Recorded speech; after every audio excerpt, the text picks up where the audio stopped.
കണ്ണൻ്റെയും രാധയുടെയും കഥകൾ കേൾക്കാൻ ആഗ്രഹമുള്ള എല്ലാ ഗോപന്മാർക്കും കൃഷ്ണാമൃതം ചാനലിലേക്ക് സ്വാഗതം.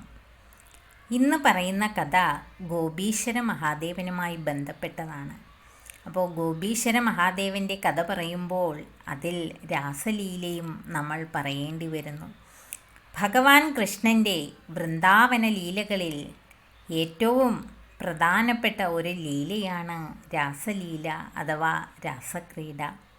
ഭഗവാന് ഒരുപാട് വിമർശനങ്ങൾ, അതായത് അറിവില്ലാത്തവർ ഭഗവാനെ വിമർശിക്കാൻ ഉപയോഗിക്കുന്ന ഒരു ലീല കൂടിയാണ് രാസലീല എന്ന് പറയുന്നത്. യഥാർത്ഥത്തിൽ അത് ഈ രാസലീല എന്താണ് എന്ന് അറിയാത്തവരാണ്, അല്ലെങ്കിൽ ഈ ഭാഗവത കഥകൾ, ഭഗവാൻ കൃഷ്ണൻ്റെ ജീവിത കഥകൾ, അതിൻ്റെ ആന്തരികാർത്ഥം, ബാഹ്യമായ കഥകളല്ല, ആ ഓരോ ഭഗവാൻ ആടിയ ലീലകളുടെ ആ ഓരോ ലീലയ്ക്കും പിന്നിലുള്ള കാര്യം, യഥാർത്ഥത്തിലുള്ള അതിൻ്റെ സത്ത്, അത് അറിയാത്തവരാണ് ഭഗവാനെ ഈ കാര്യത്തിൽ വിമർശിക്കുന്നത്. നമുക്കറിയാം, ഭഗവാന്റെ ഏറ്റവും പ്രിയപ്പെട്ട ഭക്തർ, അത് ഈ പ്രപഞ്ചത്തിലേക്കും വെച്ച് ഭഗവാന്റെ ഏറ്റവും പ്രിയപ്പെട്ട ഭക്തർ എന്ന് പറയുന്നത്, ഭഗവാൻ ഏറ്റവും പ്രിയപ്പെട്ട ഭക്തർ എന്ന് പറയുന്നത് ഗോപികമാരാണ്. ആ ഗോപികമാരുടെ ഭക്തിക്കാണ് ഭഗവാൻ പ്രഥമ സ്ഥാനം നൽകിയിരിക്കുന്നത്.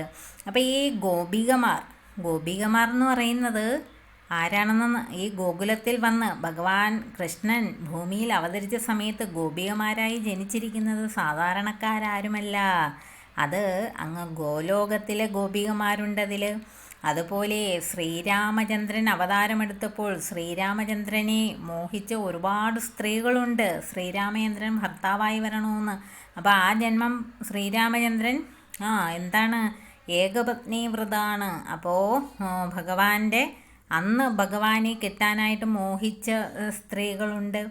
പിന്നെ അതുപോലെ ഭഗവാനെ കിട്ടാനായി അനേകായിരം വർഷങ്ങൾ തപസ് ചെയ്ത ഋഷിമാർ, അവരും ഗോപികമാരായിട്ട് ജനിക്കുന്നുണ്ട്. പിന്നെ കാഞ്ചന സീതമാർ വരെ ഗോപികമാരായിട്ട് ജനിക്കുന്നുണ്ട്. അങ്ങനെ ഭഗവാനെ ആരൊക്കെ ഇതിനു മുമ്പ് മോഹിച്ചിട്ടുണ്ടോ അവരെല്ലാവരും ഇപ്പോൾ ഗോകുലത്തിൽ ഗോപികമാരായിട്ട് ജനിച്ചിരിക്കുകയാണ്. പിന്നെ ഈ രാസലീല അല്ലെങ്കിൽ രാസക്രീഡ എന്ന് പറയുമ്പോൾ നമ്മൾ എന്താണ് കേട്ടിരിക്കുന്നത്? ഭഗവാൻ രാത്രി വൃന്ദാവനത്തിൽ യമുനാതീരത്ത് വന്ന് ഓടക്കുഴലൂതുന്നു. ഓടക്കുഴലൂതുമ്പോൾ എന്ത് ചെയ്യുന്നു? ഈ ഗോപികമാരെല്ലാം രാത്രി വീട്ടിൽ നിന്ന് ഇറങ്ങിപ്പോയിട്ട് എന്ത് ചെയ്യുന്നു? കൃഷ്ണനുമായിട്ട് രതിലീലകളാടുന്നു. ഇതൊക്കെയാണ് രാസലീല എന്ന് പറഞ്ഞ് നമ്മൾ മനസ്സിലാക്കി വെച്ചിരിക്കുന്നത്. എന്നാൽ രാസലീല എന്ന് പറയുന്നത് ഇതൊന്നുമല്ല. രാസലീല എന്ന് പറഞ്ഞാൽ ഈ ഗോപികമാരുടെ ഭക്തി, ആ ഭക്തിയെ ഭഗവാൻ ഘട്ടം ഘട്ടമായിട്ട് ശുദ്ധീകരിച്ച് എന്ത് ചെയ്യുന്നു? ഭഗവാനെ അവർക്ക് കിട്ടുന്ന, ഇപ്പോൾ നമുക്ക് ഭക്തി ഉണ്ടെന്ന് പറഞ്ഞാൽ നമുക്ക് ഭഗവാനെ പെട്ടെന്നൊന്നും കിട്ടുകയില്ല. അതിന് ഓരോ സ്റ്റെപ്പായിട്ട് ഭഗവാൻ നമ്മളെ ശുദ്ധീകരിച്ച് നമ്മുടെ മനസ്സ് പൂർണ്ണമായും ഭഗവാനെ നമുക്ക് ലഭിക്കാൻ തക്ക ആ ഒരു രീതിയിൽ നമ്മുടെ മനസ്സായി കഴിയുമ്പോൾ, നമ്മൾ ആ രീതിയിലായി കഴിയുമ്പോൾ മാത്രമേ നമുക്ക് ഭഗവാനെ ലഭിക്കുകയുള്ളൂ. അപ്പോൾ ഗോപികമാർക്ക് ഒരു ദിവസം ഒരു രാത്രി ഭഗവാൻ ഓടക്കുഴൽ ഊതുമ്പോൾ ഗോപികമാരെല്ലാം ഇറങ്ങിപ്പോകുന്നു, നൃത്തം ചെയ്യുന്നു. ഒറ്റ രാത്രി കൊണ്ട് ഗോപികമാർക്ക് കൃഷ്ണനെ കിട്ടുന്നു? അങ്ങനെയൊന്നുമല്ല. അപ്പോൾ ഇത് ജന്മാന്തരങ്ങളായിട്ട് അവർ ഭഗവാനെ മോഹിക്കുകയാണ്. അവരിപ്പോൾ ഗോകുലത്തിൽ ഗോപികമാരായി ജനിച്ചിരിക്കുന്നു. അപ്പോൾ ഭഗവാൻ അതിന് കുറേ ഈ ഗോപികമാരെ ഭഗവാൻ കൃഷ്ണനെ ലഭ്യമാക്കുന്നതിലേക്ക്, അല്ലെങ്കിൽ ഭഗവാൻ കൃഷ്ണനെ കിട്ടുന്നതിലേക്കായി അവർ ഒരുപാട് ഘട്ടങ്ങൾ കഴിഞ്ഞിട്ടാണ് ഈ രാസലീലയിലേക്ക് എത്തുന്നത്. നമ്മൾ നോക്കിക്കഴിഞ്ഞാൽ ഭഗവാൻ കൃഷ്ണൻ അമ്പാടിയിൽ നന്ദഗോപരുടെയും യശോദയുടെയും മകനായി നമ്മുടെ കൃഷ്ണൻ എത്തിക്കഴിയുമ്പോൾ ആ ഉണ്ണിക്കണ്ണൻ, ആ പിഞ്ച് ബാലകൻ, ആ ഓമനത്തം തുളുമ്പുന്ന ആ കണ്ണനോട് ഗോപികമാർക്ക് ആദ്യം എന്താണ് ഉണ്ടാകുന്നത്? വാത്സല്യം, സ്നേഹം. അതേ, ആ ഒരു ഉണ്ണിയോട്, ആ നല്ല ഓമനത്തുള്ള ആ കുഞ്ഞിനോട് അവർക്ക് ആദ്യം ഉണ്ടാകുന്ന വികാരം വാത്സല്യമാണ്, സ്നേഹമാണ്. അപ്പോൾ ഭക്തിയിൽ ഇപ്പോൾ നമ്മൾ ഭഗവാന്റെ ഭക്തരാകണമെങ്കിൽ ആദ്യം നമുക്ക് എന്താണ് വേണ്ടുന്നത്? ഭഗവാനോടൊരു സ്നേഹം വേണം. ഭഗവാനെ നമ്മൾ സ്നേഹിക്കാൻ തുടങ്ങണം. അതാണ് ആദ്യത്തെ ഘട്ടം. അത് ഗോപികമാർ ഭഗവാന്റെ ആ ശൈശവ രൂപം, ആ രൂപം കാണുമ്പോൾ ഗോപികമാർ ആദ്യം ആ ഘട്ടം കഴിയുകയാണ്. അവർക്ക് ഭഗവാനോടൊരു വാത്സല്യം, സ്നേഹം ഉണ്ടാകുന്നു. പിന്നെ രണ്ടാമത്തെ ഘട്ടം എന്ന് പറയുന്നത് ശ്രദ്ധ. അതായത് വാത്സല്യവും സ്നേഹവും ഉണ്ടായിക്കഴിഞ്ഞു. അപ്പം നമുക്കൊരാളോട് സ്നേഹം ഉണ്ടായി കഴിയുമ്പോൾ നമുക്ക് എന്താണ്? അവരോട് കൂടുതൽ ശ്രദ്ധയുണ്ടാകും അല്ലേ? അവരുടെ കാര്യത്തിൽ നമുക്ക് കൂടുതൽ കെയറിങ് ഉണ്ടാകും. അതാണ് ഗോപികമാർക്കുണ്ടായത്. അതായത് ഈ ബാലകനായ, ഈ കുഞ്ഞായിട്ടുള്ള, ഈ ശൈശവ രൂപത്തിലുള്ള ഭഗവാൻ കൃഷ്ണന് ഒത്തിരി അസുരന്മാരിൽ നിന്നൊക്കെ ഭീഷണി നേരിടുന്നുണ്ട് അല്ലേ? തൃണാവർത്തൻ, ശകടാസുരൻ, ഇങ്ങനെ പൂതന, ഇങ്ങനെ ഒരുപാട് പേര് ആ കുഞ്ഞിനെ കൊല്ലാനായിട്ട് വരുന്നുണ്ട്. അപ്പോൾ ഇവർ അതീവ ശ്രദ്ധയാണ് ആ കുഞ്ഞിൻ്റെ കാര്യത്തിൽ. അതുപോലെ ഈ അസുരന്മാരൊക്കെ വന്നു പോയി കഴിയുമ്പോഴത്തേനും അവർ ഈ കുഞ്ഞിനെ മാറോട് അണച്ചെടുത്തിട്ട് പിന്നെ സ്നേഹവാത്സല്യങ്ങൾ നൽകുന്നതിനോടൊപ്പം അവർ അവരുടെ ഭഗവാനായ നാരായണനോട് പ്രാർത്ഥിക്കുന്നു. അതായത് നാരായണനാണ് ഈ കുഞ്ഞ് എന്നറിയാതെ ഈ കുഞ്ഞിൻ്റെ രക്ഷയ്ക്കായിട്ട് അവർ ആ കുഞ്ഞിനോട് തന്നെയാണ് പ്രാർത്ഥിക്കുന്നത്. അവരറിയാതെ നാരായണനോട് പ്രാർത്ഥിക്കുന്നു. അതവരുടെ ശ്രദ്ധയാണ്. അപ്പോൾ സ്നേഹം, വാത്സല്യം, ശ്രദ്ധ ഈ ഘട്ടത്തിലൂടെ ആ ഗോപികമാർ കടന്നു. ഇനി അടുത്ത ഘട്ടം എന്ന് പറയുന്നത് ഇപ്പോൾ എന്താണ്? ഭക്തിയുടെ ആദ്യഘട്ടങ്ങളായ സ്നേഹം, വാത്സല്യം, ശ്രദ്ധ ഇതെല്ലാം ഗോപികമാർ നേടിക്കഴിഞ്ഞു. ഇനി അടുത്ത ഘട്ടം ക്ഷമയാണ്. അപ്പോൾ ആ ഘട്ടവും ഇവർ വിജയിക്കണം ഗോപികമാർ. അതിനായിട്ട് നമ്മൾ ആ ഉണ്ണിക്കണ്ണൻ്റെ കുസൃതികളൊന്ന് ആലോചിച്ചാൽ മതി. ഉണ്ണിക്കണ്ണൻ ഇതേപോലെ അല്ലേ, ഇത്രയും കുസൃതി നിറഞ്ഞ ഒരു ബാലകൻ ഇതുവരെ ഉണ്ടായിട്ടില്ല അല്ലേ? ഭഗവാൻ തൻ്റെ കൃഷ്ണാവതാരത്തിൽ എന്തെല്ലാം കുസൃതികളാണ് ആ കുട്ടിക്കാലത്ത് ചെയ്തു കൂട്ടിയതെന്നൊന്ന് ആലോചിച്ച് നോക്കൂ. എന്താണ്? കെട്ടിയിട്ടേക്കുന്ന പശുക്കുട്ടികളെയൊക്കെ അഴിച്ചുവിടും. എന്നിട്ട് അമ്മ പശുവിൻ്റെ അടുക്ക് കൊണ്ടുവന്ന് ഇവർ പാല് കുടിപ്പിക്കും ഈ കുട്ടികളെ കൊണ്ട്. അപ്പോൾ കറക്കാൻ വരുമ്പോൾ എന്താ? പാല് കാണില്ല. അതുപോലെ വൃദ്ധരായ ആൾ കുടിക്കാൻ വേണ്ടി പാത്രങ്ങളിൽ പാലൊഴിച്ച് വെച്ചിരിക്കും. അതിനെ എടുത്ത് ഇവർ കുടിച്ചിട്ട് എന്ത് ചെയ്യും? അതിനകത്ത് ഗോമൂത്രം നിറച്ച് വെക്കും. അതുപോലെ ഉറങ്ങിക്കിടക്കുന്ന കൊച്ചുങ്ങളെ നുള്ളി ഉണർത്തും അല്ലേ? ഇങ്ങനെ അതേപോലെ വെണ്ണക്കുടങ്ങളൊക്കെ തട്ടി ഉടച്ച് വെണ്ണ കട്ട് തിന്നും. ഓരോ വീടുകൾ, സ്വന്തം വീട്ടിൽ നിന്ന് മാത്രമല്ല, ഗോപികമാരുടെ എല്ലാം വീട്ടിൽ കയറി എന്ത് ചെയ്യും? വെണ്ണ കട്ട് തിന്നും. പിന്നെ അവരുടെ വെണ്ണക്കുടങ്ങൾ ഉടയ്ക്കും. ഇങ്ങനെ ഇത്രയും കുസൃതി കാണിച്ച ഒരു ബാലകൻ വേറെയില്ല. അപ്പോൾ ഭഗവാൻ ഈ കുസൃതി കാണിക്കുമ്പോൾ ഈ ഗോപികമാർ എന്ത് ചെയ്യണം? കണ്ണനെ ശിക്ഷിക്കണം അല്ലേ? ഇപ്പം നമുക്കറിയാം, നമ്മുടെ കുടുംബത്തിലെ കുഞ്ഞുങ്ങൾ അല്ലെങ്കിൽ നമ്മുടെ മക്കൾ തെറ്റ് ചെയ്യുമ്പോൾ നമ്മൾ ചെറിയ ചെറിയ തെറ്റുകൾ നമ്മൾ ശിക്ഷിക്കത്തില്ല അല്ലേ? കുഞ്ഞുങ്ങളല്ലേ എന്നും പറഞ്ഞ് നമ്മൾ ക്ഷമിക്കും. പക്ഷെ ഒരു ക്ഷമയുടെ പരിധി കഴിയുമ്പോൾ എന്ത് ചെയ്യും? നമ്മൾ അവർക്ക് ചെറിയ ശിക്ഷകൾ കൊടുക്കും. അപ്പോൾ പക്ഷേ ഈ ഗോപികമാരാരും തന്നെ എന്ത് ചെയ്തില്ല? നമ്മുടെ കണ്ണനെ ശിക്ഷിച്ചില്ല. അവരുടെ ക്ഷമയുടെ പരിധി കടന്നു. അവർ പിന്നെ എന്താ ചെയ്യുക? അവസാനം വന്ന് കണ്ണൻ്റെ അമ്മയായ യശോദയോട് സങ്കടം പറയുക. ഞങ്ങളുടെ ഇത്ര കലം പൊട്ടിച്ചു കണ്ണനിന്ന്, ഇതേപോലെ ഞങ്ങളുടെ ഇവർക്ക് കുടിക്കാൻ വെച്ചതിനകത്തെടുത്ത് ഗോമൂത്രം നിറച്ച് വെച്ചു, അല്ലെ കുട്ടികളെ ഇങ്ങനെ നുള്ളി ഉണർത്തി, അല്ലെ പശുക്കിടാവിനെ അഴിച്ചുവിട്ട് പാല് കുടിപ്പിച്ചു, ഇങ്ങനെയൊക്കെ വന്ന് പരാതി പറയുന്നതല്ലാതെ അവർ ഒരിക്കൽ പോലും ആ കണ്ണനെ ശിക്ഷിച്ചില്ല. അപ്പോൾ ഭഗവാൻ അവരുടെ ക്ഷമ പരിശോധിക്കുകയാണ് അല്ലേ? അവരുടെ ക്ഷമയുടെ നെല്ലിപ്പലക കാണത്തക്ക രീതിയിലുള്ള വികൃതികളാണ് നമ്മുടെ കുസൃതി കണ്ണൻ കാണിച്ചു കൂട്ടിയത്. പക്ഷേ അവർക്കെല്ലാം അതുകൊണ്ടൊന്നും അവർ കണ്ണനെ വെറുത്തില്ല. നമുക്കറിയാം, നിരന്തരം കുരുത്തക്കേട് കാണിക്കുന്ന അതും നമ്മുടെ കുട്ടിയല്ല, മറ്റൊരാളുടെ കുട്ടിയാണ്. അത് നമ്മുടെ വീട്ടിൽ വന്ന് കുസൃതികൾ അതൊരു പരിധിക്കപ്പുറം കാണിച്ചാൽ നമ്മൾ എന്ത് ചെയ്യും? ഒന്നീ ആ അവിടെ പോയി പ്രശ്നം ഉണ്ടാകും ഇല്ലേ? അല്ലെ ആ കുഞ്ഞിനെ തല്ലും ഇല്ലേ? അങ്ങനെയൊക്കെ ചെയ്യും. പക്ഷേ ഇവിടെ ഗോപികമാരെന്ത് ചെയ്തില്ല? ഈ നമ്മുടെ കണ്ണനെ ശിക്ഷിച്ചതേയില്ല. അവർക്ക് സ്നേഹമാണ് കണ്ണനോട്. പിന്നെ ഈ കുസൃതികൾ അമിതമാകുമ്പോൾ അവരെന്ത് ചെയ്യും? അത് മാത്രമല്ല, അവർക്ക് നാശനഷ്ടങ്ങളുണ്ടാകും. ഈ മൺകുടമൊക്കെ എന്താണ് കണ്ണം പൊട്ടിച്ച് കഴിയുമ്പോൾ അവർക്ക് നാശനഷ്ടങ്ങളുണ്ടാകും. അതാണ് അവർ ഇന്ന് യശോദയോട് പറയുന്നത്. അവരെല്ലാവരും എന്നിട്ട് ഈ കണ്ണനോട് പറയും, കണ്ണാ നീ നൃത്തം ചെയ്താൽ ഞങ്ങൾ നിനക്ക് വെണ്ണ തരാം, അല്ലെ ഇന്നത് കാണിക്കുക. അപ്പോൾ അവർക്ക് അത്രയും സ്നേഹമാണ്. കണ്ണൻ ഇത്രയും കുസൃതികൾ കാണിച്ചാലും ആ കണ്ണനോട് ഗോപികമാർക്ക് എന്താണ്, സ്നേഹമാണ്. അപ്പോൾ ഈ ഗോപികമാരുടെ ക്ഷമയെ ഭഗവാൻ അവിടെ എന്ത് ചെയ്തു, പരീക്ഷിച്ചു. അപ്പോൾ അതാണ് അടുത്ത ഘട്ടം ഗോപികമാരുടെ. അപ്പോൾ സ്നേഹം, വാത്സല്യം, അല്ലേ, ശ്രദ്ധ, ക്ഷമ, ഇങ്ങനെ ഭക്തിയുടെ ഓരോ ഘട്ടങ്ങളിലൂടെ ഗോപികമാരെ ഭഗവാൻ ഇങ്ങനെ കൊണ്ടുവന്നുകൊണ്ടിരിക്കുകയാണ്. അടുത്ത ഘട്ടം എന്ന് പറയുന്നത്, ഇപ്പം ഭഗവാനിൽ നമുക്ക് സ്നേഹം ഉണ്ടായി, ശ്രദ്ധയുണ്ടായി. നമുക്ക് ഭഗവാനിൽ അല്ല ക്ഷമ വേണ്ടുന്നത്, നമുക്ക് ചുറ്റുമുള്ളവരോട് നമുക്ക് എന്ത് വേണം, നമുക്ക് ക്ഷമിക്കാൻ കഴിയണം.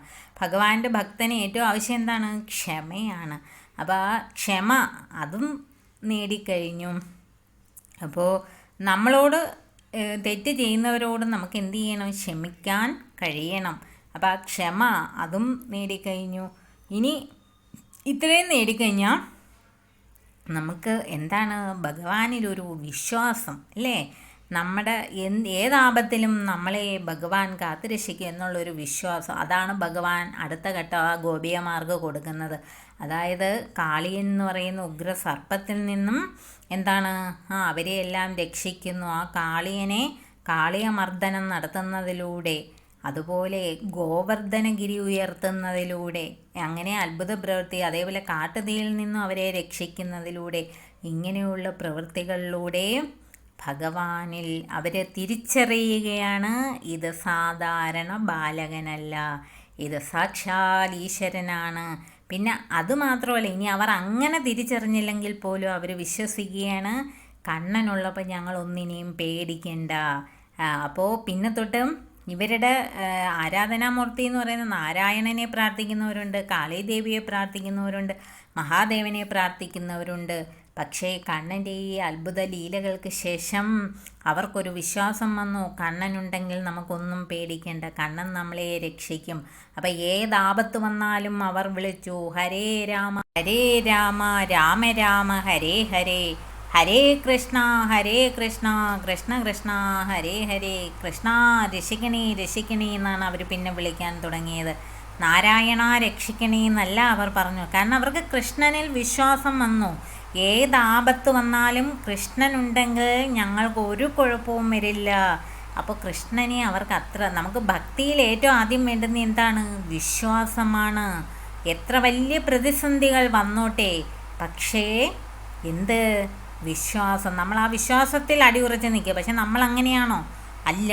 നമ്മൾ ഒരു കാര്യത്തിന് വേണ്ടിയിട്ട് ഭഗവാനെ, ഈശ്വരനെ, അല്ലെങ്കിൽ കൃഷ്ണനെയൊക്കെ പ്രാർത്ഥിക്കുക, അല്ലെങ്കിൽ നമ്മുടെ ഇഷ്ടദൈവത്തെ പ്രാർത്ഥിക്കും. എന്നിട്ട് പ്രതിസന്ധികൾ വരുമ്പം ഞാൻ പ്രാർത്ഥിച്ചിട്ട് ഭഗവാൻ എനിക്ക് ഇങ്ങനെയാണല്ലോ തന്നത്, അതുകൊണ്ട് ഇനി ഭഗവാനെ പ്രാർത്ഥിക്കുന്നില്ല, അല്ലെങ്കിൽ നമുക്കിനി അടുത്ത വേറെ ദൈവത്തെ പ്രാർത്ഥിക്കുക, അല്ലേ? നമ്മളിങ്ങനെയാണ് ചഞ്ചല ചിത്തരായിട്ടിരിക്കും. പക്ഷേ ഒരിക്കലും ഭഗവാന്റെ യഥാർത്ഥ ഭക്തന് അങ്ങനെയുള്ള ഒന്നും, നമുക്ക് പ്രതിസന്ധികൾ വരും, ഇല്ലെന്ന് പറയാൻ പറ്റത്തില്ല. ഭഗവാന് പോലും എത്ര പ്രതിസന്ധികളുണ്ടായി. അപ്പോൾ ആ പ്രതിസന്ധിയിലും നമ്മൾ ഭഗവാൻ എന്നെ രക്ഷിക്കും എന്ന ഉറച്ച വിശ്വാസം നമുക്ക് വേണം. ആ ഉറച്ച വിശ്വാസം ഉണ്ടെങ്കിൽ ഭഗവാൻ തീർച്ചയായിട്ടും നമ്മളെ എന്ത് ചെയ്തിരിക്കും, രക്ഷിച്ചിരിക്കും. അപ്പോൾ അത് ഗോപികമാർക്ക് ഭഗവാൻ അടുത്ത വിശ്വാസം കൊടുത്തു. അപ്പോൾ ഇപ്പോൾ ഏതൊക്കെ ഘട്ടത്തിലൂടെയാണ് ഭഗവാൻ തൻ്റെ ഭക്തരെ കൊണ്ടുവരുന്നതെന്ന് നോക്കൂ. ആദ്യം സ്നേഹം, വാത്സല്യം, പിന്നെ ശ്രദ്ധ, പിന്നെ എന്താണ്, ക്ഷമ, പിന്നെ വിശ്വാസം. ഇങ്ങനെ ഈ ഘട്ടങ്ങളിലൂടെ തൻ്റെ ഭക്തരെ ഭഗവാൻ തന്നിലേക്കുള്ള ഒരു യാത്രയിലേക്ക് കൊണ്ടുപോവുകയാണ്. അവരെ ഓരോ ഘട്ടത്തിൽ ശുദ്ധീകരിച്ച് അവരുടെ ഹൃദയം എത്രത്തോളം ശുദ്ധമാണെന്ന് ഭഗവാൻ പരീക്ഷിച്ച്, അല്ലെ അവർക്ക് ബോധ്യപ്പെടുത്തി ഭഗവാൻ മുന്നോട്ട് കൊണ്ടുപോവുകയാണ്. അപ്പോൾ അടുത്ത ഘട്ടമെന്ന് പറയുന്നത്, ഇനി അഭിമാനബോധം അതുണ്ടാകാൻ പാടില്ല. ഭഗവാന്റെ അഭിമാനബോധം ഉണ്ടാകാൻ പാടില്ല എന്ന് പറഞ്ഞാൽ അഹങ്കാരബോധം, അതാണ് ഇവിടെ ഉദ്ദേശിക്കുന്നത്. അതായത് ഞാൻ ഭഗവാന്റെ ഭക്തനാണ്, അല്ലെങ്കിൽ ഞാൻ ഏറ്റവും വലിയ ദാനധർമ്മശീലനാണ്, അല്ലെങ്കിൽ ഞാൻ നല്ല സുന്ദരിയാണ്, അല്ലെങ്കിൽ സുന്ദരനാണ്, ഇങ്ങനെയുള്ള, അല്ലെങ്കിൽ ഞാൻ ധനികനാണ്, ഇങ്ങനെയുള്ള അഭിമാന ബോധമൊന്നും ഭഗവാന്റെ ഭക്തനുണ്ടാകാൻ പാടില്ല. അപ്പോൾ അതിനു വേണ്ടിയിട്ടാണ് ഭഗവാൻ എന്ത് നടത്തുന്നത്? ഗോപികമാരുടെ വസ്ത്രാപഹരണം എന്ന് പറയുന്ന ലീല നടത്തുന്നത്. ഭഗവാൻ എന്ത് ചെയ്യുന്നു? ഗോപികമാരുടെ വസ്ത്രങ്ങൾ മോഷ്ടിച്ച് അരയാലിൻ കൊമ്പിൽ ഇരിക്കുന്നു അല്ലേ? അപ്പോൾ ഇവർ നഗ്നരായി വന്നെങ്കിൽ മാത്രമേ ഈ വസ്ത്രങ്ങൾ നൽകുകയുള്ളൂ എന്ന് പറയുന്നു. അപ്പോൾ അവിടെ ഭഗവാൻ പരീക്ഷിക്കുകയാണ്. അവരുടെ ദേഹാഭിമാനമാണോ വലുത്, തന്നോടുള്ള ഭക്തിയാണോ വലുത് എന്ന് ഭഗവാൻ അവിടെ പരിശോധിക്കുകയാണ്. അവസാനം ഈ ഗോപികമാരെന്ത് ചെയ്യുന്നു? നഗ്നങ്ങളായി ചെന്ന് 2 കൈയും കൂപ്പി ഭഗവാനോട് പ്രാർത്ഥിക്കുന്നു. ഭഗവാൻ വസ്ത്രങ്ങൾ നൽകുന്നു. അപ്പോൾ ബാലകനായിട്ടുള്ള ഭഗവാനാണെന്ന് ഓർമ്മ വേണം. അപ്പോൾ അവിടെ ഭഗവാൻ എന്ത് ചെയ്തു? ദേഹാഭിമാനം അല്ലേ? അപ്പോൾ ആ ദേഹാഭിമാനമാണോ വലുത്, അതോ തന്നോടുള്ള ഭക്തിയാണോ വലുത്? ചിലരുണ്ടല്ലേ പ്രസന്നമായിട്ട് എന്ത് ചെയ്യും? ദാനധർമ്മങ്ങളൊക്കെ ചെയ്യും അല്ലേ?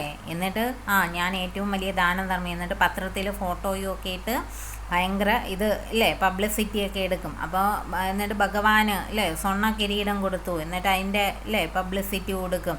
അപ്പോൾ എന്താണ് അവിടെയൊക്കെ എന്ന് പറയുന്നത്, അവരുടെ കാര്യങ്ങൾക്കാണ് പ്രാധാന്യം കൊടുക്കുന്നത്, ഭഗവാനല്ല. അപ്പോൾ ഒരിക്കലും ഭഗവാന്റെ ഭക്തന് എന്ത് ചെയ്യാൻ പാടില്ല? അഭിമാന ബോധം എന്ന് പറഞ്ഞാൽ അഹങ്കാരബോധം, ഞാൻ എന്നുള്ള ഭാവം അവിടെ ഉണ്ടാകാൻ പാടില്ല. അപ്പോൾ അതിനാണ് ഭഗവാൻ, അതായത് വസ്ത്രാപഹരണം എന്ന ലീലയിലൂടെ ഭഗവാൻ എന്ത് ചെയ്യുന്നു? ഗോപികമാരുടെ ദേഹാഭിമാനം എന്ന് പറയുന്ന ആ ഒരു അഹങ്കാര ബോധത്തെ ഇല്ലാതാക്കുന്നു. അപ്പോൾ എന്ത് ചെയ്തു? ഇങ്ങനെ ഓരോ ഘട്ടത്തിലൂടെയും ഗോപികമാരെ ഭഗവാൻ ഇങ്ങനെ ശുദ്ധീകരിച്ച് കൊണ്ടുവരികയാണ്. അപ്പോൾ ഇനി അടുത്ത ഘട്ടം എന്ന് പറയുന്നത് വിരക്തിയാണ്. അതായത് ഭഗവാനോട് അഗമ്യമായ ഒരു ഭക്തി ഉണ്ടായിക്കഴിഞ്ഞാൽ പിന്നെ ആ ഭക്തന് വിരക്തിയാണ്. വിരക്തി എന്ന് പറഞ്ഞാൽ ഭൗതിക ബന്ധങ്ങളോടും ഭൗതിക സുഖങ്ങളോടും ഒക്കെയുള്ള ഒരു വിരക്തി. അതായത് ആ ഒരു ഭക്തന് പിന്നെ അച്ഛൻ, അമ്മ, മക്കൾ, ഭാര്യ, ഭർത്താവ് ഇങ്ങനെയുള്ള ബന്ധങ്ങളോടൊന്നും താല്പര്യം കാണത്തില്ല.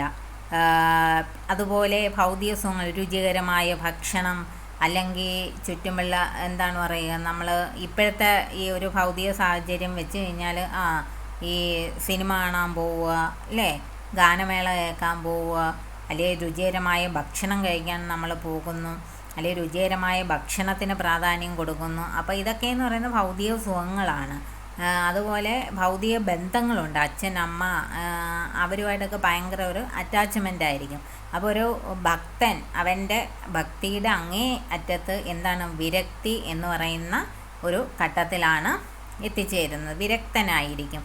അവന് ഭഗവാൻ, അവന് ഭഗവാൻ മതി, വേറൊന്നും വേണ്ട, ഭൗതിക സുഖങ്ങളും വേണ്ട, ഭൗതിക ബന്ധങ്ങളും വേണ്ട, ആ ഒരു ഘട്ടത്തിലേക്ക് എത്തും. അപ്പോൾ ഗോപികമാർ, അപ്പോൾ ഭഗവാന്റെ ഓരോ വളർച്ചയിലും ഗോപികമാരുടെ ആ ഒരു ഭക്തിയുടെ ആ ഓരോരോ ക്വാളിറ്റീസ് ഇങ്ങനെ ഭഗവാൻ ഉയർത്തിക്കൊണ്ടുവരികയാണ്. അപ്പോൾ ഭഗവാൻ കൗമാരക്കാരനായപ്പോഴത്തേക്കും ഈ ഗോപികമാർ അവർ ഏത് ഘട്ടത്തിലെത്തുന്നു? വിരക്തി എന്ന് പറയുന്ന ഘട്ടത്തിലെത്തുന്നു. അവർക്ക് ഭഗവാൻ മതി, വേറെ എന്തിനേക്കാളും അവർക്ക് പ്രധാനം ഭഗവാനാണ്. അത് കഴിഞ്ഞേ ഉള്ളൂ വേറെ എന്തും. ഇനി അതൊന്നും ഇല്ലെങ്കിലും അവർക്ക് പ്രശ്നമില്ല, ഭഗവാൻ ഉണ്ടായാൽ മതി. അപ്പോൾ ഈ ഒരു അവസ്ഥയിലേക്ക് ഈ ഗോപികമാരെല്ലാം എത്തുകയാണ്. അപ്പോൾ അങ്ങനെ ആ ഘട്ടത്തിൽ ആ വിരക്തി ഭാവത്തിലാണ് പ്രേമഭക്തി ഉടലെടുക്കുന്നത്. ഭഗവാനോടുള്ള പ്രേമഭക്തി ഉടലെടുത്ത് കഴിയുമ്പോഴാണ് ഈ വിരക്തി ഉണ്ടാകുന്നത്. മറ്റൊന്നും തന്നെ വേണ്ട, നമുക്ക് ഭഗവാൻ മതി, മറ്റൊന്നും നമുക്ക് വേണ്ട. അപ്പോൾ ഈ ഒരു പ്രേമഭക്തിയിൽ ഈ ഗോപികമാരെത്തുകയാണ്. അപ്പോൾ എന്ന് പറഞ്ഞിട്ട് ഭഗവാനെ അത്ര വേഗമൊന്നും ആർക്കും കിട്ടുകയില്ല. നമ്മൾ വിചാരിക്കുക ഗോപികമാർ ചെന്ന്, അല്ലേ ഭഗവാൻ എന്ത് ചെയ്യണം, ഓരോ ഗോപികമാരുടെയും പുറകെ നടക്കുകയാണ്, എന്താണ് ഇങ്ങനെ പ്രേമത്തോടുകൂടി ഭഗവാൻ ഓരോ ഗോപികമാരെയും പ്രണയിക്കുകയാണ് എന്നൊക്കെ നമുക്ക് തോന്നും. അങ്ങനെയൊന്നും അല്ല.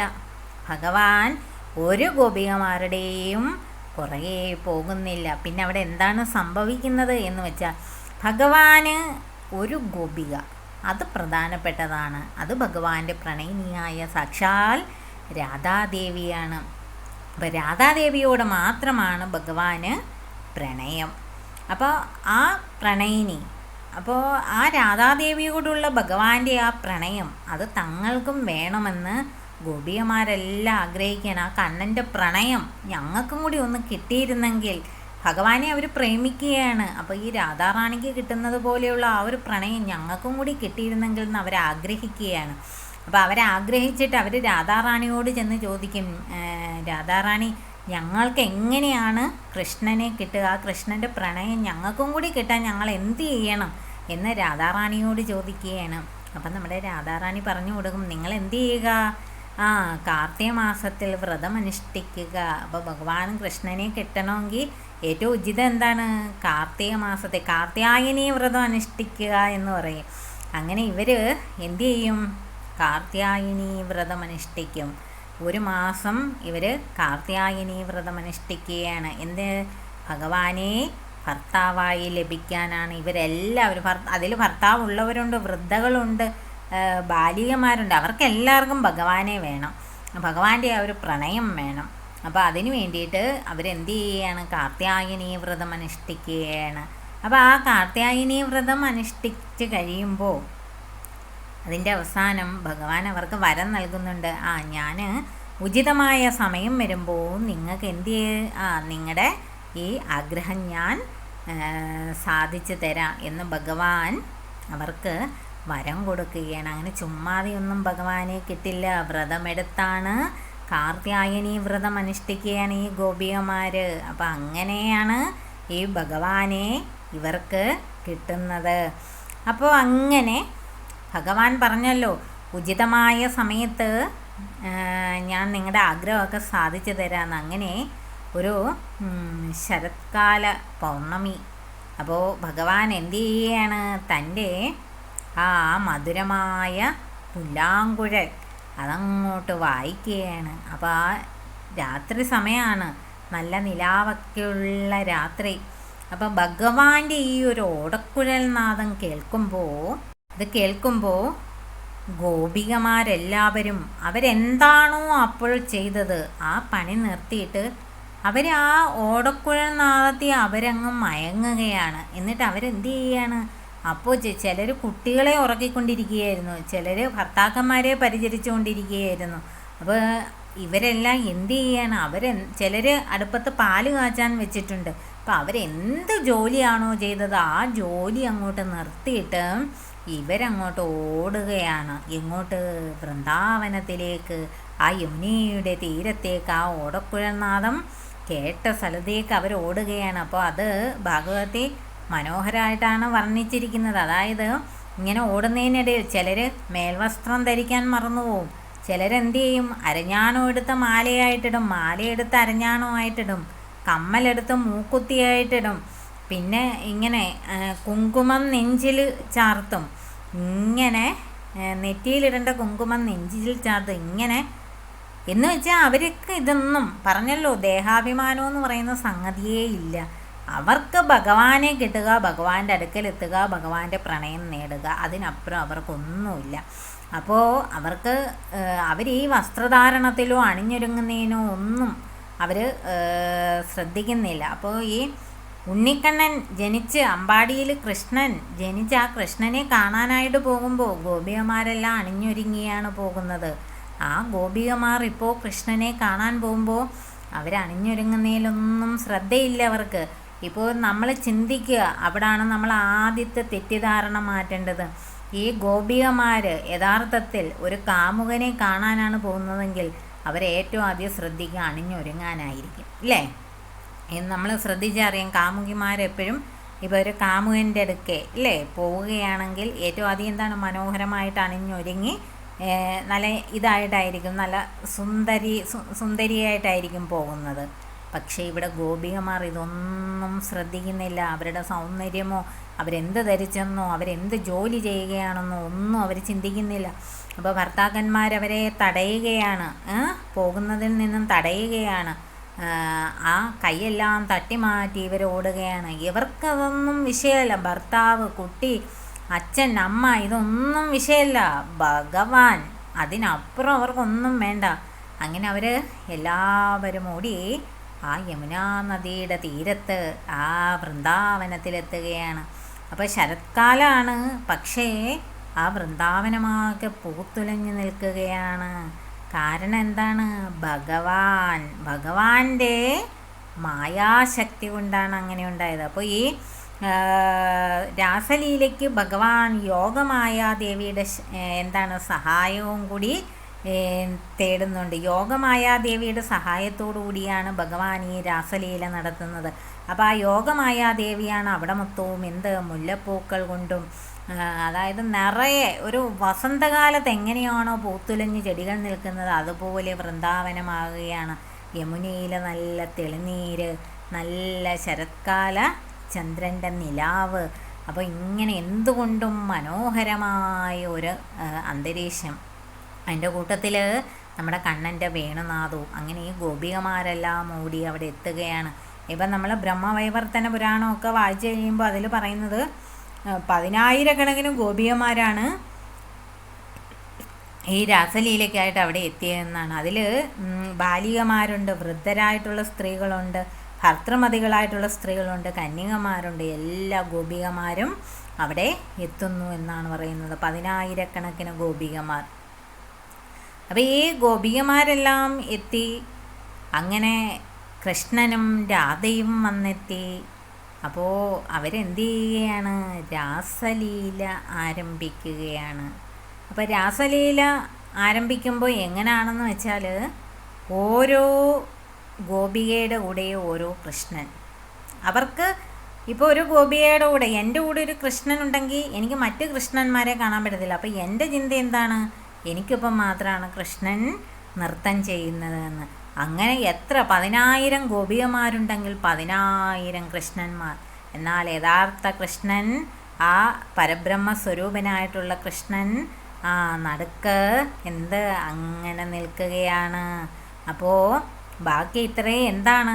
തൻ്റെ മായയാണ് അവിടെ പ്രവർത്തിക്കുന്നത്. അത് യഥാർത്ഥത്തിലുണ്ടോ? ഇല്ല. എന്നാൽ ഉണ്ട് താനും. അപ്പോൾ അവിടെ അവർ ഈ ഗോപികമാരുമായിട്ട് അത്രയും കൃഷ്ണന്മാർ, 10,000 ഗോപികമാരുണ്ടെങ്കിൽ 10,000 കൃഷ്ണന്മാർ. അവർ പാട്ട് പാടുന്നു, നൃത്തം കളിക്കുന്നു, അതിമനോഹരമായി. ഒന്ന് ആലോചിച്ച് നോക്കേ, 10,000 ഗോപികമാരും അത്രയും തന്നെ കൃഷ്ണന്മാരും, അതും പൂത്തുലഞ്ഞു നിൽക്കുന്ന ആ വൃന്ദാവനത്തിൽ നൃത്തം കളിക്കുകയും പാട്ടുപാടുകയും ചെയ്യുന്നതൊക്കെ ഒന്ന് ആലോചിച്ച് നോക്കൂ. അതിനുശേഷം അവർ പലതരം, ഓരോ ഗോപികമാർക്കും ഓരോ ആഗ്രഹമാണ്. ചില ഗോപികമാർക്ക് കണ്ണൻ്റെ ഒരു ചുംബനം വേണം, ചില ഗോപികമാർക്ക് കണ്ണൻ്റെ ഒരു ആലിംഗനം വേണം, ചിലർക്ക് കണ്ണനോട് വർത്തമാനം പറഞ്ഞിരുന്നാൽ മതി, ചിലർക്ക് കണ്ണനോടൊപ്പം ജലക്രീഡ ചെയ്യണം, ചിലർക്ക് എന്ത് ചെയ്യുക, കണ്ണനോടൊപ്പം രതി വേണം. അപ്പം എന്താണോ ഓരോ ഇപ്പം വൃദ്ധരായ ഗോപികമാർക്ക് അവർക്ക് കണ്ണനോടൊപ്പം ചിലപ്പോൾ ഇരുന്നാൽ മതിയായിരിക്കും, ആ കണ്ണനെ ഒന്ന് ആലിംഗനം ചെയ്താൽ മതിയായിരിക്കും. അപ്പോൾ ഓരോ ഗോപികമാർക്കും ഓരോ ആഗ്രഹമാണ്. ആ ആഗ്രഹം ആ മായാരൂപിയായിട്ടുള്ള കണ്ണൻ സാധിച്ചു കൊടുക്കുകയാണ്. യഥാർത്ഥത്തിൽ അങ്ങനൊന്നും അവിടെ സംഭവിക്കുന്നില്ല. പക്ഷേ മായയാൽ ഇതെല്ലാം ഇവർക്ക് അനുഭവവേദ്യമാകുകയാണ്. യഥാർത്ഥ കണ്ണൻ, അതായത് നമ്മുടെ പരബ്രഹ്മ സ്വരൂപനായിട്ടുള്ള കണ്ണൻ ഇതിൽ നിന്നെല്ലാം മാറി ഒറ്റപ്പെട്ട് നിൽക്കുകയാണ്. അപ്പോൾ ഇങ്ങനെ ഈ ലീലകൾ നടന്നു കഴിഞ്ഞപ്പോൾ ഓരോ ഗോപികയും എന്താണ് ചിന്തിക്കുന്നത്? എനിക്കൊപ്പം മാത്രമാണ് കണ്ണൻ, ബാക്കി ആരുടെ കൂടെയും കണ്ണനില്ല. ബാക്കിയുള്ളവരും നൃത്തം കളിക്കുന്നുണ്ട് ഗോപികമാർ, അവരുടെ കൂടെ കണ്ണനില്ല. ഇങ്ങനെയാണ് ഓരോ ഗോപികമാർക്കും അനുഭവവേദ്യമാകുന്നത്. അപ്പോൾ ഈ ഗോപികമാരുടെ ഉള്ളിൽ അതാണ് ഇനി ഭക്തൻ ഒരിക്കലും ഉണ്ടാകാൻ പാടില്ലാത്ത ഒരു അഹങ്കാരം. ഈ ഗോപികമാരുടെ ഉള്ളിലേക്ക് അഹങ്കാരം വരികയാണ്. അതായത് നമ്മൾ ഭഗവാനെ നേടിക്കഴിഞ്ഞ് കഴിയുമ്പോൾ, ഭഗവത് അനുഭവങ്ങളൊക്കെ നമുക്ക് വന്നു കഴിയുമ്പോൾ നമുക്കൊരു അഹങ്കാരം, എനിക്ക് ഭഗവാന്റെ അനുഗ്രഹം ഉണ്ട്, അല്ലെങ്കിൽ എനിക്ക് ഭഗവാന്റെ ഇതുണ്ട്, ശക്തിയുണ്ട് എന്നൊക്കെ പറഞ്ഞിട്ട് ഞാൻ ഭഗവാന്റെ ഏറ്റവും വലിയ ഭക്തയാണ്, അതുകൊണ്ട് ഞാൻ ഇങ്ങനെ ചെയ്യും അങ്ങനെ ചെയ്യും, അല്ലേ എന്നെ നിങ്ങൾക്കൊന്നും ചെയ്യാൻ പറ്റത്തില്ല, അല്ലേ എനിക്ക് മാത്രമാണ് ഇത് കിട്ടുന്നത്, ഇങ്ങനെയൊക്കെയുള്ള നിങ്ങൾക്കൊന്നും ഭഗവാന്റെ അനുഗ്രഹം ഇല്ല, എനിക്ക് മാത്രമാണ് കിട്ടുന്നത്, ഇങ്ങനെയൊക്കെയുള്ള ചിന്തകളൊന്നും നമുക്ക് പാടില്ല. അപ്പോൾ ഈ ഗോപികമാർക്ക് എന്താണ്? അങ്ങനെ ചിന്തയുണ്ടാവുകയാണ്. ചിലർക്ക് ഇത് ഭഗവാൻ എനിക്ക് എന്നോടാണ് ഭഗവാന് പ്രേമം, അതുകൊണ്ട് ഞാൻ പറയുന്നതൊക്കെ കേട്ടതായി എൻ്റെ കൂടെ ഭഗവാനുണ്ട്, വേറെ ആർക്കും ഭഗവാനെ കിട്ടിയിട്ടില്ല എന്നുള്ള അഹങ്കാര ചിന്ത ഗോപികമാർക്കുണ്ടായി. അപ്പോൾ ഒരു ഭക്തന് ഒരിക്കലും അഹങ്കാരവും ഉണ്ടാകാൻ പാടില്ല. അപ്പോൾ അതിന് ഈ ഗോപികമാർ അവർ ബാക്കി എല്ലാ ഘട്ടവും പൂർത്തിയാക്കി കഴിഞ്ഞു. ഇനി ഈ ഒരു അഹങ്കാരവും അവരുടെ ഉള്ളിൽ നിന്നും മാറ്റണം. അപ്പോൾ ഭഗവാൻ എന്ത് ചെയ്തു? പെട്ടെന്ന് അപ്രത്യക്ഷനായി. അങ്ങനെ ഭഗവാൻ പെട്ടെന്ന് അപ്രത്യക്ഷനായി കഴിഞ്ഞപ്പോഴത്തേന് ഗോപികമാർക്കെല്ലാം ഭയങ്കര ദുഃഖമായി. അപ്പോൾ അവർ എന്ത് ചെയ്തു? ഭഗവാനെ അന്വേഷിച്ച് നടന്നു. ആ വൃന്ദാവനമാകെ അവർ കണ്ണനെ വിളിച്ച് അന്വേഷിച്ച് നടക്കുകയാണ്. അപ്പോൾ കുറേ ദൂരെ ഇവരങ്ങനെ പോകുമ്പോൾ കണ്ണൻ്റെ കാൽപാദം ഇങ്ങനെ മണ്ണിൽ അവർ കാണും. അപ്പോൾ ആ കാൽപാദം കാണുമ്പോൾ അവർ ഭഗവാൻ പോയ ആ വഴിയേ ഇങ്ങനെ പോകും. ആ മണ്ണൊക്കെ വാരി പലരും തലവഴിയൊക്കെ ഇട്ടിട്ട് അതും മനോഹരമായിട്ടാണ് വർണ്ണിക്കുന്നത്. കണ്ണൻ പോയതിന് ശേഷമുള്ള ഈ ഗോപികമാരുടെ അവസ്ഥ. അവർ ചിലർ മണ്ണ് വാരി തലയിലിടുന്നു, ചിലർ കൃഷ്ണനെ കണ്ട രീതിയിൽ സംസാരിക്കുന്നു. ആ കണ്ണ എൻ്റെ കണ്ണ, നീ ദാ കണ്ണ എൻ്റെ അടുത്തിരിക്കുന്നു എന്നൊക്കെയുള്ള രീതിയിൽ ഇങ്ങനെ എന്താ ബുദ്ധിഭ്രമം സംഭവിച്ചവരെ പോലെ സംസാരിക്കുക. അങ്ങനെ പല പല പല ഇതിൽ അവർ കണ്ണനെ അന്വേഷിക്കുകയാണ്. ആ വൃന്ദാവനമാകെ അന്വേഷിച്ചിട്ടും അവർക്ക് കണ്ണനെ കണ്ടെത്താൻ കഴിയുന്നില്ല. അപ്പോൾ അവർ കുറേ ദൂരം ചെല്ലുമ്പോൾ അവിടെ വേറെ ഒരു കാൽപാദവും കൂടി കാണും. അപ്പോൾ അവർക്ക് മനസ്സിലാകും കണ്ണൻ ഏതോ ഒരു ഗോപിയുടെ കൂടെയാണ് പോയിരിക്കുന്നത്. അപ്പോൾ അവർ നോക്കുമ്പോൾ കൂട്ടത്തിൽ ആരില്ല? രാധാറാണിയില്ല. അപ്പോൾ അവർക്ക് മനസ്സിലാകും രാധാറാണിയെയും കൊണ്ടാണ് കണ്ണൻ പോയിരിക്കുന്നത്. അപ്പോൾ അവർക്ക് തോന്നുന്നു രാധാറാണിയോടാണ് കണ്ണന് ഏറ്റവും കൂടുതൽ പ്രിയം. അപ്പോൾ ഇവർ കുറേ ദൂരം ചെല്ലുമ്പോൾ നോക്കുമ്പോൾ എന്താ കാണുന്നേ? രാധാറാണി ഇരുന്ന് കരയുന്നു. അതായത് രാധാറാണിയെ ഉപേക്ഷിച്ച് കണ്ണൻ പോയി. അപ്പോൾ രാധാറാണിക്ക് എന്താണ്? അതൊരു രണ്ട് രീതിയിൽ വ്യാഖ്യാനമുണ്ട്. ഒന്ന്, രാധാറാണിയും കൊണ്ട് കണ്ണൻ കുറേ ദൂരം മുന്നോട്ട് പോകുമ്പോൾ പിന്നെ രാധാറാണി ഭഗവാനോട് പറയുമത്രേ, തനിക്ക് നടക്കാൻ വയ്യ, ഇനി കണ്ണൻ തന്നെ എടുത്തുകൊണ്ട് നടക്കണമെന്ന്. രാധാറാണി എടുത്തുകൊണ്ട് പോകാൻ രാധാറാണി ആവശ്യപ്പെടുമത്രേ. അപ്പോൾ രാധാറാണിക്കും അവിടെ അഹങ്കാരം വന്നു എന്ന് മനസ്സിലാക്കി ഭഗവാൻ അപ്രത്യക്ഷനാകുന്നു എന്നൊരു മറ്റൊരു വ്യാഖ്യാനം എന്ന് പറയുന്നത് രാധാറാണി തൻ്റെ ബാക്കി ഗോപികമാരൊന്നുമില്ല. അപ്പോൾ ഇവരെല്ലാവരും ഒരുമിച്ചാണ് കാർത്യായനി വ്രതം അനുഷ്ഠിച്ചത്. അപ്പോൾ അവർക്കാർക്കും ലഭിക്കാത്ത കണ്ണൻ അവരെയും കൂടി കൊണ്ടുവരണം എന്ന് കണ്ണനോട് ആവശ്യപ്പെടുകയും അങ്ങനെ കണ്ണൻ അപ്രത്യക്ഷനായി എന്നും ഒരു വ്യാഖ്യാനമുണ്ട്. എന്ത് തന്നെയായാലും എല്ലാവരിൽ നിന്നും കണ്ണൻ എന്ത് ചെയ്യുന്നു? അപ്രത്യക്ഷനാവുന്നു. അപ്പോൾ ഇവരെല്ലാം എത്ര തിരക്കിയിട്ടും കണ്ണനെ കിട്ടിയില്ല. അപ്പം നമ്മളൊരു കാര്യം മനസ്സിലാക്കുക, നമ്മൾ എവിടെല്ലാം തിരക്കി നടന്നാലും ഭഗവാനെ നമുക്ക് കണ്ടെത്തണമെന്നില്ല. അതേസമയം നമ്മൾ ഭക്തിയോടെ വിളിച്ചു കഴിഞ്ഞാൽ ഭഗവാൻ എന്ത് ചെയ്യും? നമ്മളിരിക്കുന്നിടത്ത് വരും. അപ്പോൾ ഈ ഗോപികമാർ മനസ്സിലാക്കി ഇനി നമ്മളെ കൊണ്ട് പറ്റില്ല കൃഷ്ണനെ കണ്ടുപിടിക്കാൻ. അങ്ങനെ മനസ്സിലാക്കിയിട്ട് അവരെന്ത് ചെയ്യുകയാണ്? അവിടെ ഇരുന്ന് ഭഗവാനെ വാഴ്ത്തിസ്തുതിക്കാനായിട്ട് തുടങ്ങുകയാണ്. കണ്ണൻ്റെ കുട്ടിക്കാലം മുതലുള്ള ആ ലീലകളൊക്കെ അവരിങ്ങനെ പറയുകയാണ്. കൃഷ്ണ, ഞങ്ങളെ നീ ഒരുപാട് ആപത്തിൽ നിന്നൊക്കെ നീ ഞങ്ങളെ എന്ത് ചെയ്തു? രക്ഷിച്ചിട്ടുണ്ട്. അതുപോലെ നീ ഞങ്ങളുടെ വെണ്ണക്കുടങ്ങളൊക്കെ എത്ര ഉടച്ചിട്ടുണ്ട്. ഇങ്ങനെ ഭഗവാൻ കാണിച്ച ഓരോ ലീലകളും ഇവരിങ്ങനെ വർണ്ണിക്കുകയാണ്, ഭഗവാനെ വാഴ്ത്തി സ്തുതിക്കുകയാണ്. അപ്പോൾ കുറേ നേരം കഴിയുമ്പോൾ നമ്മുടെ കണ്ണൻ എന്ത് ചെയ്യും? അവർക്ക് മുന്നിൽ പ്രത്യക്ഷപ്പെടും. അപ്പോൾ ഗോപികമാരുടെ ഉള്ളിൽ അഹങ്കാരവും നീങ്ങി. അങ്ങനെ ആ ഗോപികമാർ അപ്പോൾ ഇവിടെ ഒരു കാര്യം ഞാൻ പറയാൻ വിട്ടുപോയി. ഈ ഗോപികമാർ രാസലീലയ്ക്കായിട്ട് വരുമ്പോൾ ഭഗവാൻ ആദ്യം ഇവരെ പിന്തിരിപ്പിക്കാൻ ശ്രമിക്കുന്ന ഒരു ഭാഗം കൂടിയുണ്ട്.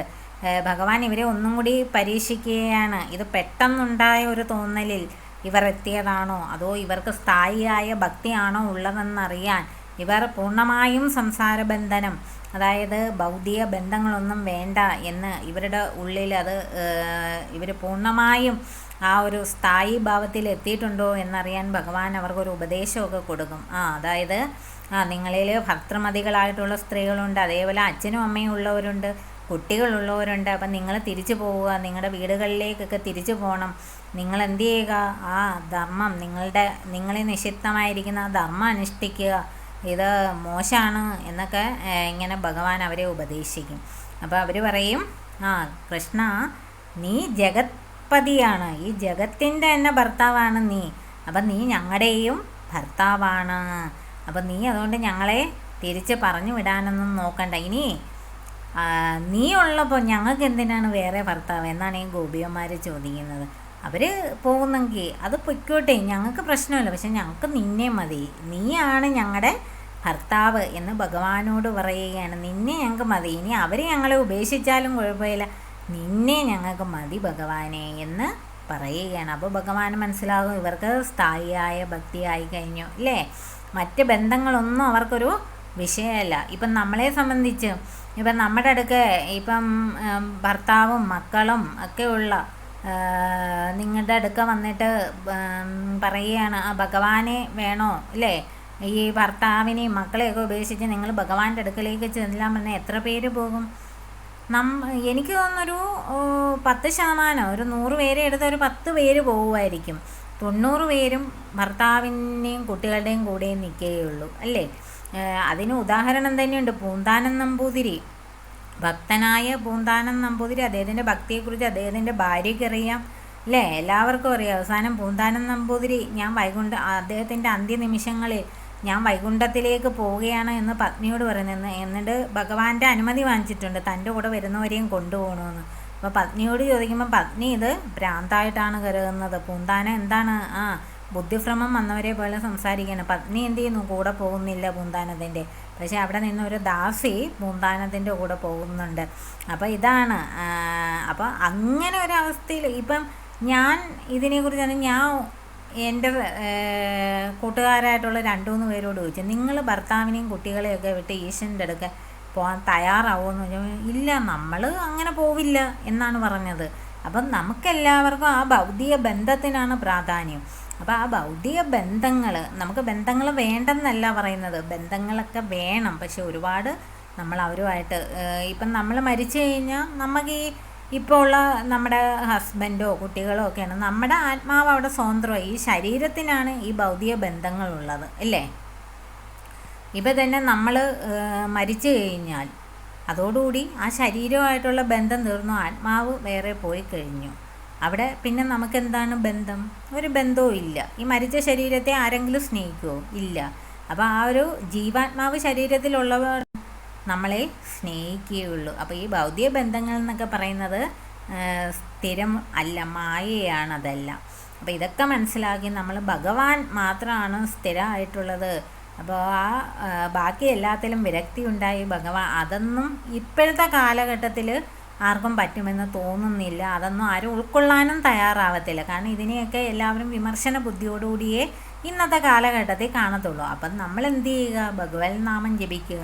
അപ്പോൾ ഗോപികമാർ ഭഗവാന്റെ നാമം ജപിച്ചപ്പോൾ ഭഗവാൻ അവരുടെ അടുക്കലെത്തി എന്ന് പറഞ്ഞില്ലേ, അതുപോലെ നമ്മൾ എന്ത് ചെയ്യുക?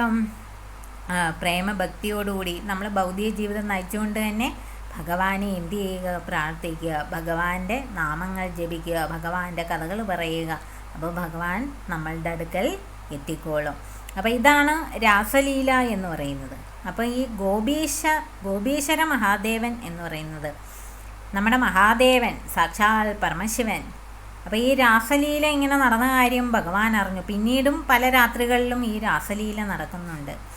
അപ്പോൾ ഈ രാസലീലയിൽ പങ്കെടുക്കണമെന്ന് ഭഗവാൻ പരമേശ്വരൻ ആഗ്രഹം. അപ്പോൾ അദ്ദേഹം എന്ത് ചെയ്യുന്നു? വൃന്ദാവനത്തിലേക്ക് വരികയാണ്. അപ്പോൾ ഈ വൃന്ദാവനത്തിൽ വരുമ്പോൾ അവിടെ യോഗമായാദേവിയാണ് ഈ രാസലീലയ്ക്ക് വേണ്ടുന്ന എല്ലാ കാര്യങ്ങളും അവിടെ നൽകുന്നത്. അതായത് ഈ വസന്തകാലം പോലെ അല്ലേ, എല്ലാ പുഷ്പിക്കുന്നതും മനോഹരമായ അതിന് വേണ്ടുന്ന രാസലീലയ്ക്ക് വേണ്ടുന്ന ആ ഒരു അറ്റ്മോസ്ഫിയർ സൃഷ്ടിക്കുന്നതെല്ലാം യോഗമായാദേവിയാണ്. അപ്പോൾ ആ യോഗമായാദേവിയുടെ അവതാരമായിട്ട് നമ്മൾ നേരത്തെ ഉള്ള കഥകളിൽ ഞാൻ പറഞ്ഞിട്ടുണ്ട്, പൂർണ്ണമസി ദേവി. അപ്പോൾ ആ പൂർണ്ണമസി ദേവിയുടെ അനുവാദം ഉള്ളവർക്ക് മാത്രമേ ആ രാസലീല നടക്കുന്ന സ്ഥലത്തേക്ക് പോകാനായിട്ട് പറ്റത്തുള്ളൂ. അപ്പോൾ ഈ മഹാദേവൻ ഈ രാസലീലയിൽ പങ്കെടുക്കാൻ വരും. അപ്പം മഹാദേവൻ ഒരു വേഷം മാറി ഒരു പുരുഷനായിട്ടാണ് വരുന്നത്. അപ്പോൾ വന്നു കഴിയുമ്പോൾ ഗോപികമാർ അദ്ദേഹത്തെ തടഞ്ഞിട്ട് പറയും, ഇവിടെ കൃഷ്ണന് മാത്രമേ, ആ കൃഷ്ണൻ എന്ന് പറയുന്ന ഒരു പുരുഷന് മാത്രമേ ഈ രാസലീലയിൽ പങ്കെടുക്കാനായിട്ട് പറ്റത്തുള്ളൂ. വേറെ അന്യപുരുഷന്മാർക്ക് ആർക്കും പങ്കെടുക്കാൻ പറ്റത്തില്ല. അപ്പോൾ മഹാദേവൻ പറയും, എനിക്കൊന്ന് കണ്ടാൽ മതി, എനിക്ക് പങ്കെടുക്കണം, ഞാൻ മാറി നിന്ന് കണ്ടോളാം എന്നൊക്കെ മഹാദേവൻ പറയും. പക്ഷെ ഗോപികമാർ സമ്മതിക്കത്തില്ല. അവസാനം മഹാദേവൻ ഇങ്ങനെ നിർബന്ധം പറയുമ്പോഴത്തേന് അവിടെ കാവൽ നിന്ന് ഗോപികമാർ പറയും ശരി എങ്കിൽ പൂർണ്ണമസി ദേവിയെ കണ്ടിട്ട് വരാൻ പറയും. പൂർണ്ണമസി ദേവിയുടെ പെർമിഷൻ ഉണ്ടെങ്കിൽ കാണാം എന്ന് പറയും. അങ്ങനെ മഹാദേവൻ പോയിട്ട് പൂർണ്ണമസി ദേവിയെ കാണുകയാണ്. അപ്പോൾ പൂർണ്ണമസി ദേവിക്കറിയാം ഈ വന്നിരിക്കുന്നത് മഹാദേവനാണെന്ന്. അപ്പോൾ ഭഗവാൻ ഈ ആവശ്യം പറയുമ്പോഴത്തേന് പൂർണ്ണമസി ദേവി പറയും ശരി അങ്ങനെയാണെങ്കിൽ എനിക്കൊപ്പം വരാൻ പറഞ്ഞിട്ട് പൂർണ്ണമസി ദേവി മഹാദേവനെയും കൊണ്ടുപോയിട്ട് ബ്രഹ്മകുണ്ട് എന്ന് പറഞ്ഞിട്ട് ഒരു തടാകമുണ്ട്, ഒരു കുളമുണ്ട്. അപ്പോൾ ആ തടാകത്തിൽ മുങ്ങാൻ പറയും. അങ്ങനെ ഭഗവാൻ മുങ്ങി നിവരുമ്പോൾ അത്ഭുതം എന്ന് പറയട്ടെ, ഭഗവാൻ ഒരു സുന്ദരിയായിട്ടുള്ള ഗോപികയായിട്ട് മാറും.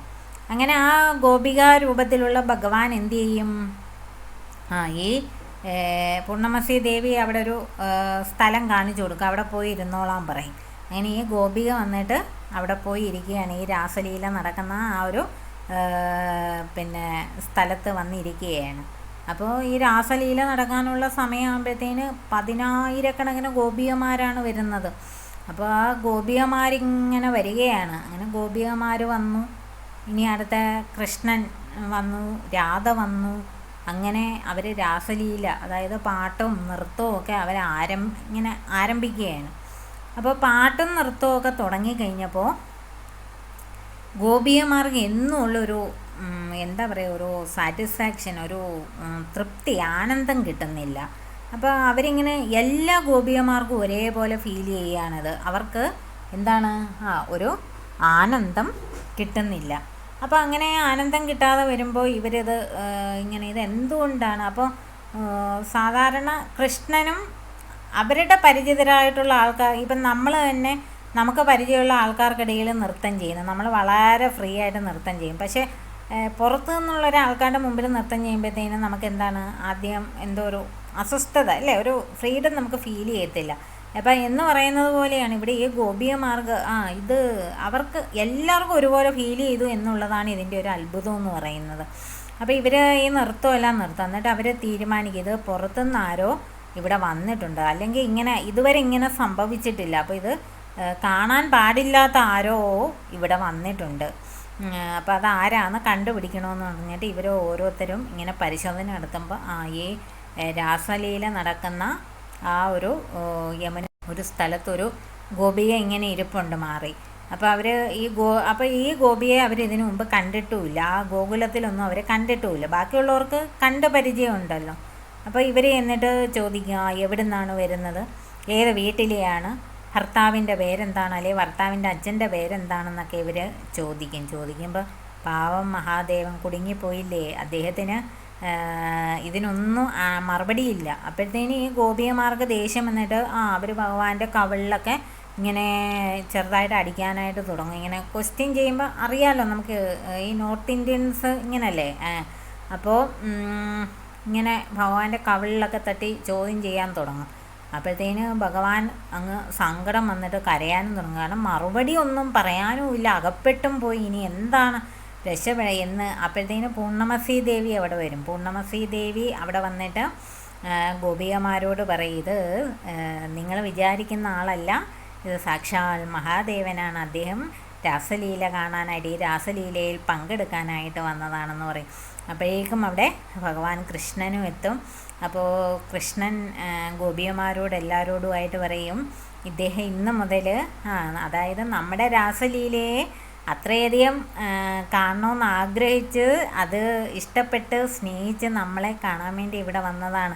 അതിനുവേണ്ടി ഒരു സ്ത്രീ രൂപം വരെ ധരിച്ചാണ് ഭഗവാൻ ഇവിടെ മഹാദേവൻ ഇവിടെ എത്തിയിരിക്കുന്നത്. അപ്പോൾ ഇന്ന് മുതൽ ഭഗവാൻ ഇവിടെ ഗോപീശ്വര മഹാദേവൻ എന്ന പേരിൽ ഭഗവാന്റെ ഒരു അംശം ഇവിടെയും ഈ വൃന്ദാവനത്തിലുണ്ടാകും. അപ്പോൾ ഇനി ഈ വൃന്ദാവനത്തിൽ ആർക്കെങ്കിലും പ്രവേശിക്കണമെന്നുണ്ടെങ്കിൽ ഇനി ഗോപീശ്വര മഹാദേവൻ്റെയും കൂടി ഒരു അനുഗ്രഹം വേണം. അപ്പം നമുക്ക് വൃന്ദാവനത്തിലൊക്കെ പോകണമെന്നുണ്ടെങ്കിൽ രാധാറാണിയുടെയും കൃഷ്ണൻ്റെയും അനുഗ്രഹത്തിന് പുറമേ മഹാദേവൻ്റെയും അനുഗ്രഹം വേണം. അപ്പോൾ അതാണ് ഗോപീശ്വര മഹാദേവൻ്റെ കഥ. അപ്പോൾ ഇതാണ് ഭഗവാന്റെ രാസലീലയും ഗോപീശ്വര മഹാദേവനും. അപ്പോൾ എല്ലാവരും ആ ഭക്തിയുടെ ഓരോ ഘട്ടം ഘട്ടമായിട്ട് ഭഗവാൻ നമുക്ക് എത്രത്തോളം ഇതൊന്നും ഇപ്പോൾ ഈ ഗോപികമാർ ചെയ്തതുപോലെ അല്ലേ അത്രത്തോളം ഒന്നും നമുക്ക് ഇല്ലേ ഈ ഭൗതിക ലോകത്തിൽ ഈ ഭൗതിക ബന്ധങ്ങളില്ലാതെ പണ്ടത്തെ കാലത്തൊക്കെയാണെങ്കിൽ അത് നടക്കും. ഇന്നത്തെ കാലത്ത് നമുക്ക് അങ്ങനെ ഭൗതിക ബന്ധങ്ങളില്ലാതെ പണ്ട് ഉള്ളവർ അതാണ് വനവാസത്തിന് ഒക്കെ പോകുന്നത്. അല്ലെങ്കിൽ സന്യാസിമാരൊക്കെ കാട്ടിപ്പോയി തപസ് ചെയ്യുന്നത് എന്തിനാണെന്ന് നമ്മൾ വിചാരിക്കും. എന്തിനാണ് കാട്ടിപ്പോയി തപസ് ചെയ്യുന്നത്? കാരണം ഈ ഭൗതിക ലോകമായിട്ട് ബന്ധം ഉണ്ടാകാതിരിക്കാൻ. ഭൗതിക ലോകമായിട്ട് ബന്ധം ഉണ്ടായിക്കഴിഞ്ഞാൽ ഈശ്വരനിലേക്ക് നമുക്ക് പെട്ടെന്ന് എത്താനായിട്ട് സാധിക്കത്തില്ല. പക്ഷേ ഇന്നത്തെ ഈ കലിയുഗത്തിൽ നമുക്കതൊന്നും കാട്ടിലൊന്നും പോയി നമുക്ക് തപസ് ചെയ്യാനോ താമസിക്കാനോ ഒന്നും പറ്റത്തില്ല. അപ്പം നമ്മൾ എന്ത് ചെയ്യുക? നാമജപങ്ങൾ ഭഗവാനെ ശുദ്ധമായ ഹൃദയത്തോടുകൂടി നാമജപം നമ്മൾ ഭൗതിക ജീവിതം നയിച്ചുകൊണ്ട് തന്നെ നമ്മൾ എന്ത് ചെയ്യുക? നാമജപങ്ങൾ നടത്തുക, ഭഗവാന്റെ കഥകൾ കേൾക്കുക, ഭഗവാന്റെ കഥകൾ മറ്റുള്ളവർക്ക് പറഞ്ഞു കൊടുക്കുക, നമുക്ക് കഴിയുന്ന പുണ്യസ്ഥലങ്ങളൊക്കെ സന്ദർശിക്കുക, പിന്നെ ദാനധർമ്മങ്ങളൊക്കെ നമുക്ക് ചെയ്യാൻ പറ്റുന്ന പോലെ ദാനധർമ്മങ്ങൾ ചെയ്യുക, മറ്റുള്ളവരോട് ക്ഷമയോടുകൂടി പെരുമാറുക. പിന്നെ അതൊക്കെയെന്ന് പറയുന്നത് കുറച്ച് ഈ ക്ഷമ എന്നൊക്കെ പറയുന്നത് ഒരു വലിയ തപസ്യ തന്നെയാണ്. അത് നേടിയെടുക്കണം നമ്മൾ. അപ്പോൾ ആ ക്ഷമയോടുകൂടി പെരുമാറാനായിട്ട് നമ്മൾ പരിശീലിക്കുക, ഭഗവാനെ സ്നേഹിക്കുക. അതൊക്കെ നമുക്ക് ഇന്നത്തെ ഈ കലികാലത്തിൽ നമുക്ക് ചെയ്യാനായിട്ട് സാധിക്കുകയുള്ളൂ. പിന്നെ അഹങ്കാരമൊന്നും ഇല്ലാതിരിക്കുക, അതൊക്കെ നമുക്ക് ചെയ്യാനായിട്ട് സാധിക്കും. അതൊക്കെ ചെയ്യാനായിട്ട് എല്ലാവരും നോക്കുക. അപ്പോൾ രാധാറാണിയുടെയും കൃഷ്ണൻ്റെയൊക്കെ അനുഗ്രഹം എല്ലാവർക്കും ഉണ്ടാകും. അപ്പോൾ ഈ വീഡിയോ ഇച്ചിരി രാസലീലയെക്കുറിച്ച് ഇത്രയുമല്ല, ഇനിയും കുറേ ഇത് കുറച്ച് ഭാഗത്തിൽ ഏറ്റവും പ്രധാനപ്പെട്ട ഒരു ഭാഗമാണ്. അപ്പോൾ അത് നമ്മൾ കുറച്ച് ഡീറ്റെയിൽ ആയിട്ടുണ്ട്. എല്ലാ പുരാണങ്ങളിലും ഈ രാസലീലയെക്കുറിച്ച് പറയുന്നുണ്ട്. ഇപ്പം ബ്രഹ്മവൈവർത്തന പുരാണമാണെങ്കിലും ഗർഗഭാഗവതമാണെങ്കിലും ശ്രീമദ് ഭാഗവതമാണെങ്കിലും അതായത് വ്യാസഭാഗവതമാണെങ്കിലും അതിലെല്ലാം രാസലീല അതായത് ഒഴിവാക്കാനാകാത്ത ഒരു ഭാഗമാണ്. അപ്പോൾ അത് കുറച്ച് കൂടുതൽ വിശദമാക്കേണ്ടതായിട്ടുണ്ട്. പക്ഷേ ഇതിപ്പം ഞാൻ കുറച്ച് ചുരുക്കിയാണ്. എന്തെങ്കിലും വിട്ടുപോയിട്ടുണ്ടോ എന്ന് എനിക്കറിയത്തില്ല. എന്നിരുന്നാലും ഭാഗവതമൊക്കെ ഒന്ന് വായിച്ചു കഴിഞ്ഞാൽ അതിൻ്റെ കൂടുതലായിട്ടുള്ള കാര്യങ്ങൾ നമുക്ക് കിട്ടും. അപ്പോൾ എല്ലാ ഗോപന്മാർക്കും കണ്ണൻ്റെയും രാധാറാണിയുടെയും അനുഗ്രഹം ഉണ്ടാകട്ടെ എന്ന് പ്രാർത്ഥിക്കുന്നു. ജയ് ശ്രീ രാധേ രാധേ. സർവം കൃഷ്ണാർപ്പണമസ്തു.